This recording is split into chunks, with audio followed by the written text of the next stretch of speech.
የራይድ አሽከርካሪው ከሞት ተረፈ። የተለያየ የሰውነት ክፍሉ ላይ በስለት ቢወጋም በተአምር ከሞት ማምለጥ ችሏል። ክስተቱ እጅግ በጣም አስደንጋጭ ነው።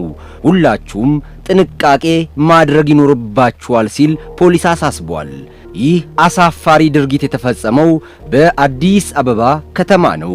የራይድ አሽከርካሪው በዕለቱ የተለመደ ተግባሩን ለማከናወን ከቤት ይወጣል። ታዲያ አንድ ትራንስፖርት የሚፈልግ ግለሰብ ለመሄድ ወደሚፈልግበት ቦታ ነግሮት ይሳፈራል። ጥቂት እንደተጓዙ አስቁሞት ሌላ ጓደኛው ወደ መኪና ውስጥ እንዲገባ በማድረግ ጋቢናና ኋላ ወንበር ላይ ይቀመጣሉ። ከቆይታ በኋላ ነበር ያልተጠበቀው ድርጊት የተፈጸመው። ይሆናል ብሎ ሳያስብ ከኋላ የተቀመጠው ግለሰብ ድንገት ያንቀዋል። ጋቢና ያለ የተቀመጠው ስለተወጣ ሰነዘሩ።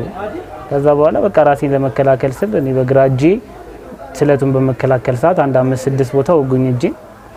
ከዛ እንደምንም ብዬ በቤልቱ ስር ሾልኬ ስወጣ ከጀርባ 1-2 ቦታ ወጉኝ።